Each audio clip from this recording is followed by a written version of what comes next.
My name is Samira Yamin. I'm an artist. I work with war photography mostly. I do not make war photos. I take them from Time magazine almost exclusively. So my work is mostly a critique of the way that images are used to represent and narrate sort of a nebulous Middle East as a place of turmoil, conflict, and almost exclusively as a place of conflict. The work is very much about photography, but because it's coming from the magazine, it's dealing also with materiality, so the page itself is really important to me. To date with these projects, I've always used the actual pages themselves. I don't make copies of the images. They are themselves already copies in some way because it's a reproducible object, so or a reproduced object, so I like to just use it as it is, and it's very important to me. And it's also really important to me to kind of leave the photos often with their with their text and with their headlines. And in a lot of the work you can see, because the pages are so thin, you can see through them and see what's on the back of a page. Sometimes ads show in my work, and all of that it's just part of the object. It's part of the way the narrative is articulated, and so I want it to live very much in its own context. I want to think about how photography is used in this way, in this manner, to in the form of a magazine that arrives on your doorstep once a week. I like thinking about the object that I like to say that Time magazine is a thing you read while you're waiting for something else to happen. What's really interesting for me about Time magazine is it seems to be, my interpretation of it at the very least, is that it's very much intended for Americans abroad, more so than for readers. It's produced always in English, and if you look at the sides of the international editions, it has the prices of individual countries, and a lot of them are military bases, and so it's very much intended for Americans abroad, I think, to know about what's going on in the in the U.S. Or how the Americans are interpreting abroad. It also, I think, functions as a way of exporting and articulating an American narrative abroad, right? So even if you're not an American but you're living in another country, and again, even the word abroad, right, situates us exactly here in the U.S. So it means that we're here and everywhere else is there, everywhere else is abroad, right? So it's very much built into the structure of how the magazine is made and then distributed.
These are the earlier works, and the one on the left, the Stop Obsessing About Iran, that's the first of the cutouts that I ever made. The magazine, I think of the magazine as it's a structuring device in and of itself, right? It's a frame. It's a structure that takes a week's worth of chaos, right? So all this stuff happens in the world. There's a structure here. That structure can be known and it can be articulated. This is how, right? So that kind of there's a knowing that happens of the world, right, through putting this magazine together. The patterns, which come from Islamic architecture, they're Islamic sacred geometries. The patterns are doing a very similar thing. They take, and religion, all religions do this, and that's the function of religion, is it takes a chaotic world and it says, no, no, no, there's a system here. That system is knowable and it's representable. In this case, it's represented in these patterns, right? So this is a representation of the universe as a place of structure. That is what religion does, and it does it in this particular patterned way. And a lot of religions, maybe most religions, have a pattern-based way of representing the universe, and the reason is because it's repeated, it's infinite, right? It's edgeless. The world is infinite, right? What we do when we're framing, right? The white walls, the photography, the page, these are all, framing devices. When we're framing, we're actually choosing the edge of the world that we want to look at, right? In every single photograph, there is an infinite universe not contained. So it's the same thing of taking a repeating pattern that goes on infinitely and choosing to let it end somewhere, which happens to also be the edge of the page of the photograph, for example. And so I specifically choose to, let the patterns go to the edge of the photos only, as if the text is overlaid onto the universe, right? So the photo is cropping the universe to here, but that it could keep going. And so I'm borrowing that function of the patterns in order to use it to look inside that universe, right? To see, as opposed to seeing the content of the photograph, I actually want to see the structure of it. So if we go back to the Stop Obsessing About Iran piece, the way I make these, they're all handmade on a light box. And so when I was working on this one piece, I just had an idea. It was like an inkling of an idea. What if I put these things together? I did, and it was all on, on a light box. So it was backlit, which means I can't actually see the photo while I'm working on it, which is an interesting thing to think about psychologically, like why I would be making all this work that's constantly taking content out. And even while I'm making it, it's I'm not allowing myself to see the photo. And as someone who works with war photography, these are questions I need to be asking myself, even if the work isn't about that overtly. But so in this case, when I turned the light off, I noticed that the missile from the photograph is almost centered, but just not quite. And you're not supposed to know that. We're not supposed to see that. But once you start seeing the way the image is actually structured against, and then this line is put in here, right? And there's just a slight break here. These are tiny little details that whether or not the editor and the layout designer of the magazine and, all the people that are involved in making the final object, whether they're doing it consciously or not, I don't actually really care. What I'm more interested in is the end result.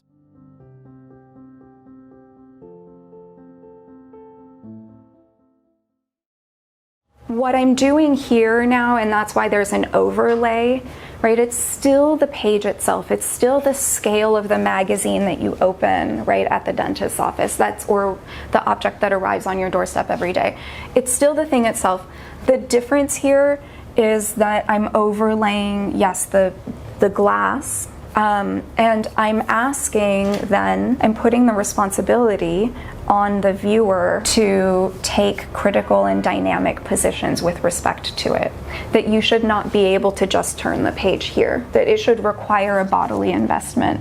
It should require a viewer-directed, a reader-directed choreography, right? I'm not going to tell you how to look at it. It's not really about, there's not a particular choreography that reveals something. But if you want to have a relationship to every single subject of this photograph, every individual life that's represented, maybe it requires a tiny bit of movement.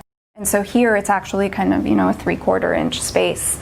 And it's carved glass, it's optical glass, and so it refracts really nicely. And so a face can be in multiple places at once. It just requires that the viewer and the reader take multiple positions in order to see different aspects of it, and that there is no one stance that resolves it. That each position might give you another piece of information, but to know and to have experienced this photograph at the very least, let alone the subjects, each individual person on this raft is not something that can be done just by standing in one place. And the patterns actually they come from what's called dynamic symmetry. So they're not random. And so that's actually an interesting thing to think about as well. We think of symmetry, if you think about the page, right, it's folded in half, right? We think of symmetry as vertical and horizontal. And so the way that it's made is it's based not on the horizontal and the vertical lines, but on the diagonal. And so what you have is the diagonal, and every diagonal has two reciprocals. And what a reciprocal is, and this is where it gets very mathy, geometric again, I should say, because these are, right, geometry is all about relationships, about proportions, about the way things relate to one another in the world. And the magazine is a relation, right? Photography is a relation. So the diagonal has two reciprocals which are perpendicular. It's still based on the 90 degrees to an opposite corner. And so what this line is it's the reciprocal of the other diagonal. And so I took one diagonal and one reciprocal, and when I put it onto the exact page, I found that all of the figures, all of the subjects fell exactly within that space.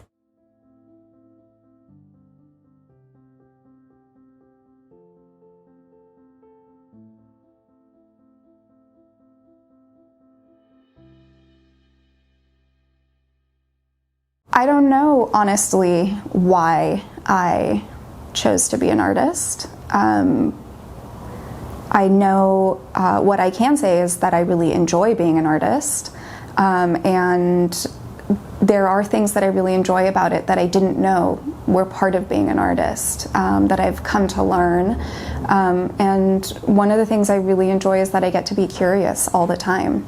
And it's really not about getting things right or wrong. It's more about asking questions and having the time and the space to ask questions and to come up with my own questions, as opposed to being asked things and then having to come up with the right answer and figure that out. I really enjoy being able to ask my own questions and then go out into the world and be able to find the answers in the ways that make sense to me.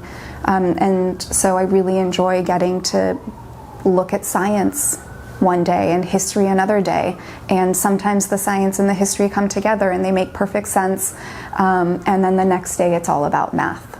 And it's things like that that are really special about being an artist, because I don't have to do the same thing every day. I don't have to look at the same thing every day. And when you put things next to each other that don't always belong together or look like they belong together, interesting things happen.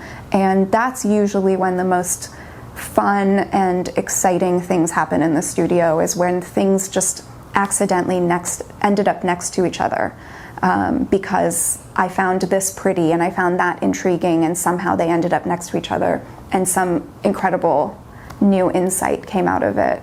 And that's partially how the glass work came to be, is because I was looking at glass objects and I was looking for glasses in a thrift store, glasses that you put on, and I couldn't find ones that were magnifying enough to look at the photos the way I wanted to look at them.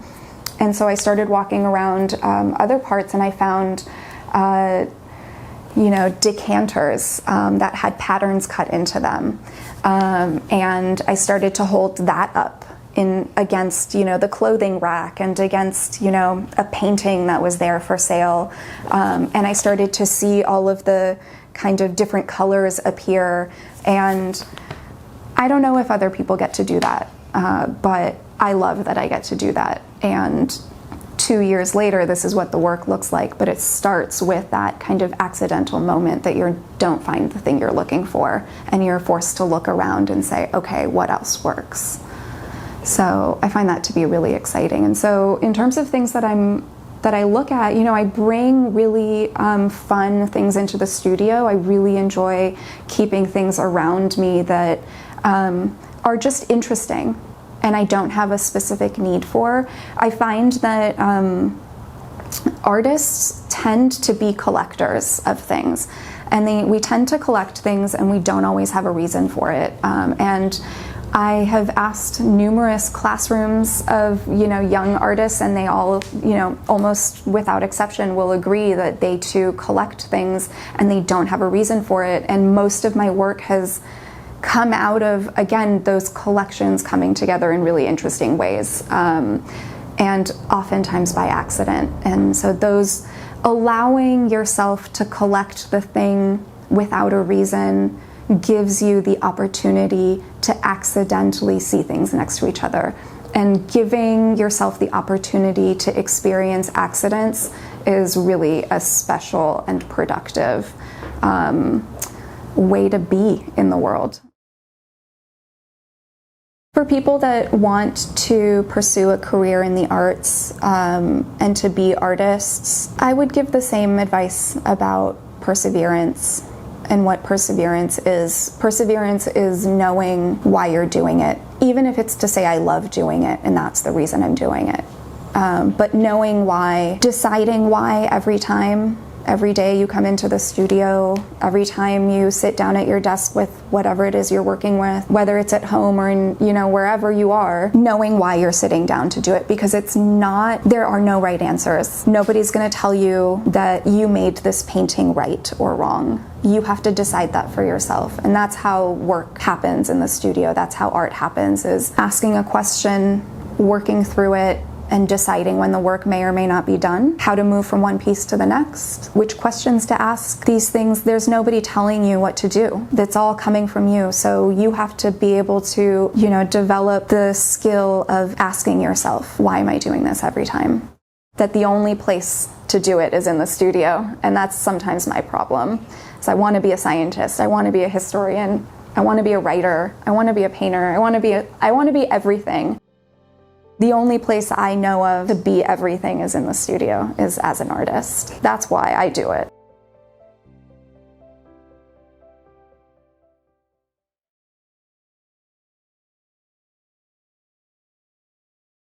The way that piece is made is I cut out all of the skies from all of the photographs of Syria from Time magazine starting in March of 2011.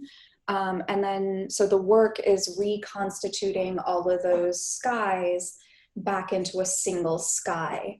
And initially, the idea was that that by doing that, I could see the general tone of representation over the course of these many years, as opposed to looking at one photo after the next. By bringing them all together, we could get a different type of knowledge about the general tone. So if the skies are mostly gray, if they're mostly, blue, if they're mostly what, the question is like, when you bring them together, what do you see? Not so much in terms of content, but in terms of tone, in terms of value, in terms of feeling. And as we talked about, the sky, again, is not, it's just light, right? It's technically just light being fixed, and that's it. It's not actually like a physical thing. It becomes content when it's fixed in the picture plane as a photograph. So in this case, I'm taking it, I'm cutting it down, and then kind of trying to see it for its individual kind of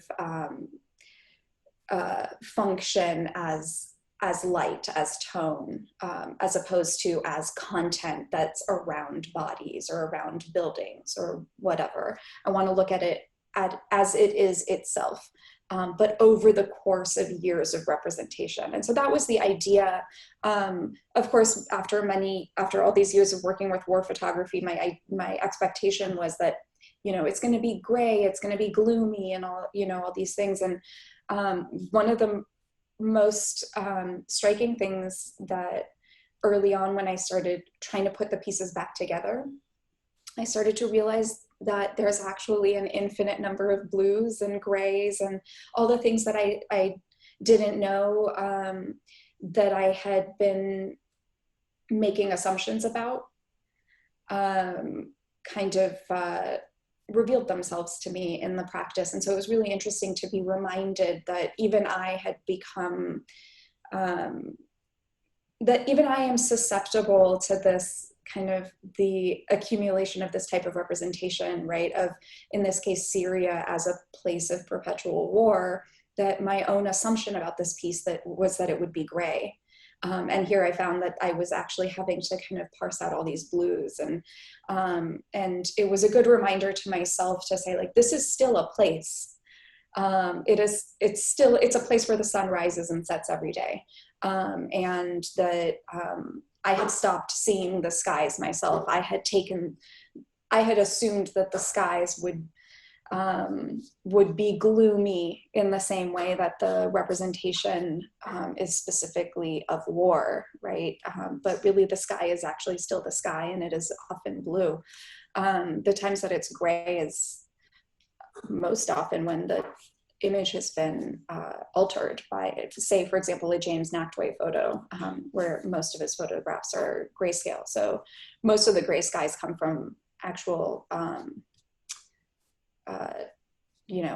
editing like that, as opposed to like the gray skies over, of war. But that's not to say that, the tone of representation is not entirely blue, and a lot of them are white. It's interesting. Anyway, I'm going off topic.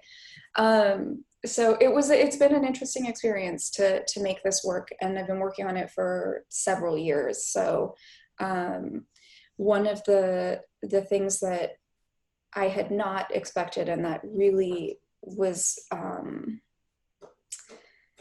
something about this piece that I love and that was extremely striking, was that in the time it's taken me to collect all these images, to organize them, to cut them out in these tiny triangles, and then to reorganize them by color, in the years that it's taken me to actually achieve that, I've been watching that other piece that's cut straight through, that's from January of 2010, age. I've been watching it age because I've had it on my walls in the studio, and in the time that I've watched it age, I've also started this other project to do with that same piece, where I'm trying to recollect to the studio every copy of that issue of the magazine that I can find, and then cut them identically, and then have them go back into the world as an intervened upon object. And in doing that, seeing the magazines come back to the studio, I could see the way that the one that I made in 2010 had aged. And its process of aging has been surprising, that it's been so subtle over the years, but it's actually really striking 10 years later to look at kind of a copy that hasn't been exposed to the light, beside the cut version that I made in 2010. And the first thing that you'll notice is that that iconic red frame that Time magazine is known for has faded, and it's turning pink. And I love the idea that red is the most fugitive color, and that it's also the most iconic part of the Time magazine framework, literally, that it would be framed in a thing in a color that's fugitive, and that fades. And so what happens with the rest of the photograph, with the rest of the cover, is that what was originally gray is now turning blue, because the reds are leaching out, and what's left is the blue. And in watching that process unfold, and by chance of bringing all these other copies of the same magazine into the studio, and realizing that that's the difference that 10 years of exposure makes, I realized that instead of this, this work that's called All the Skies Over Syria, instead of this work being about the totality of representation since March of 2011, and the tone of representation, I started to realize that actually all of these little pieces, by their exposure to light, they would in time to turn blue. And that is the materiality, the ink and the paper asserting themselves despite me. That was not my original intention. It was something that has occurred to me, I guess, or that I realized living with these things for so long, investing in a project that would take so long to make, that I would, watch the material age in the studio. And to think about this work alongside of the glass objects as well is important, because that the glass work is really about bringing dynamism back into photography on the level of the movement, literal movement in time and space. A photograph takes a lived world, a dynamic world, and fixes it in time and space in that moment. And here I am trying to make the images, make the subjects dynamic again, give the image life again, by putting some sort of responsibility or onus on the viewer to do so, to give the viewer the power to actually engage the subject, each individual subject of each photograph, in a way that wouldn't otherwise be possible. When the material itself is so dynamic, actually, by nature of it being a throwaway economy, by nature of it being news that tomorrow will be yesterday's, it's only interesting this week, right? This week's news is only interesting this week, and next week it's like old news. And so that's why the materiality is so kind of unstable. But conversely, the instability of the material is actually something that's making it dynamic, it's making it alive. And so here the material is asserting itself by, in this case, fading. The reds are leaving, the blues are staying, and what will happen in time is and here, this is what's so wonderful. This is where photography comes back around, right? The sky is light, right? The sky is just light, that's all it is. It becomes a content when that light is fixed, but in a photograph, but it's literally a picture of light. I don't know how else to explain that, there's something really striking about knowing that about the sky. And then to have a work that, as long as it stays in storage, it will stay what it is. It will have the best possible chance to be preserved and conserved.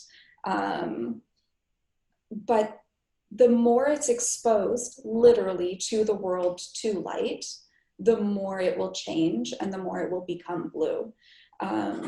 And so in this case, in order for all of the skies over Syria to then turn blue, it would require that it be seen. And it requires that it be art in order for it to do that, because this is asking that every single photograph that has a sky from the coverage of Syria since March of 2011 till December of 2019 be laid open to exposure.